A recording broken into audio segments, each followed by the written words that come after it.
તારીખ 17 મે 2026ના રોજ સિંગોડા પોલીસ છત્તીસગઢમાં ₹10 કરોડના સોનાના દાગીના જે 7.5 કિલો આશરે એ વેપાર કરવાના હેતુથી રાજકોટથી વહન થઈ રહેલા હતા તેની જપ્તી પોલીસ દ્વારા કરવામાં આવી। સંપૂર્ણ ડોક્યુમેન્ટ એમની સાથે હતા, પરંતુ એ ડિલિવરી ચલણ એ સમજી ન શક્યા અને એમને બિલની માંગણી કરી,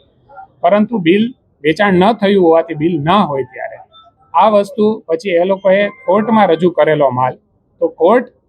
ઇન્કમટેક્સ અને જીએસટી ડિપાર્ટમેન્ટ આ ત્રણેય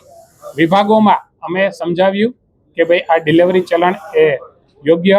ડોક્યુમેન્ટ છે, એના આધાર પુરાવા આપ્યા, અમે એમના માલિક છીએ એના આધાર પુરાવ્યા, બધા જ બિલો રજૂ કર્યા અને એ સંદર્ભે ઇન્કમટેક્સે અમને એનઓસી આપેલું, જીએસટીએ આપેલું અને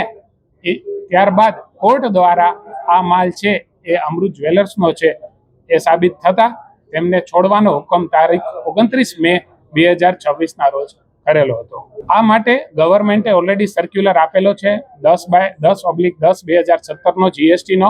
તો બધા જ વેપારીઓને કહીશ કે એનું ખાસ સાથે રાખે, જેથી કરીને જો કોઈ પોલીસવાળાને એ સર્ક્યુલરનો ખ્યાલ ના હોય તો તમે રજૂ કરી શકો અને એને સમજાવી શકો, જેથી કરીને આપનો માલ રોકાય નહીં અને આપની સાયકલ જે વેપારની સાયકલ છે એમાં ડિસ્ટર્બ ના થાય। આ બદલ અમૃત જ્વેલર્સ સમસ્ત ઇન્કમટેક્સ ડિપાર્ટમેન્ટ,